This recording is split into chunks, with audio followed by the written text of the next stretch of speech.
Hello.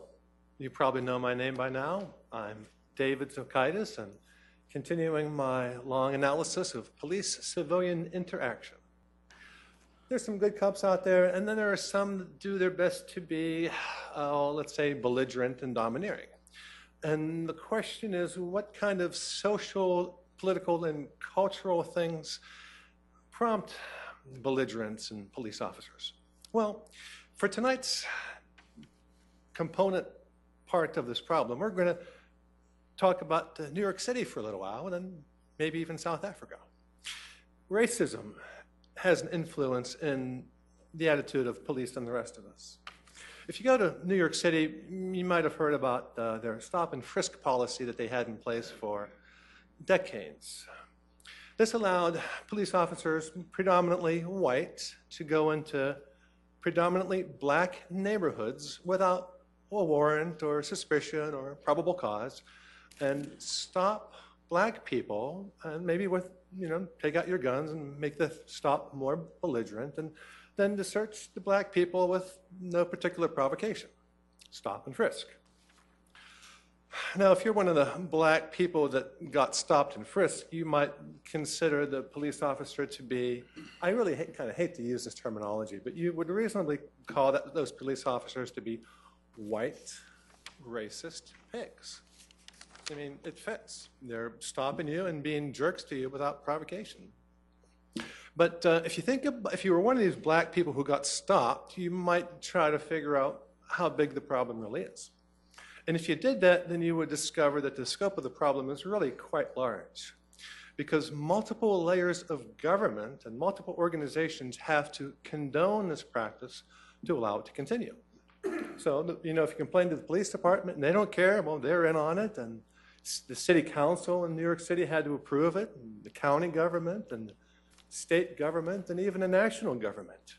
Any of those organizations could have stopped this policy if they chose to do so, but they didn't for some reason. Okay, so now let's go off to South Africa and try to figure out what role racism had during apartheid. That was a system of government down there that allowed a select white minority to rule a much larger black majority. And one of the components of this rule was to give the different tribes different levels of privileges and different levels of responsibility. And what this would do is help to drive tension between between the different black groups, and to help distract them from what the white overlords were doing. And if you want to keep somebody under control, well, divide and conquer. So in South Africa, during apartheid, racism was part of the system of government meant to keep black people poor and under control, keep them divided, keep them afraid. So now if we come back to the States, and if you look around, maybe at Fox News, for example, you hear about all manner of fears we're supposed to have. There's Hispanic murderers coming across the borders. ISIS is this horrible disaster trying to blow up every American.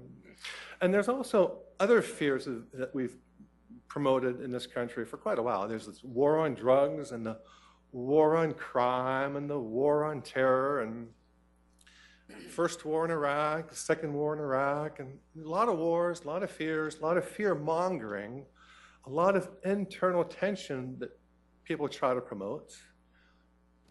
Well, one of the problems with fear is it tends to make people want more control, and it tends to make people a little meaner.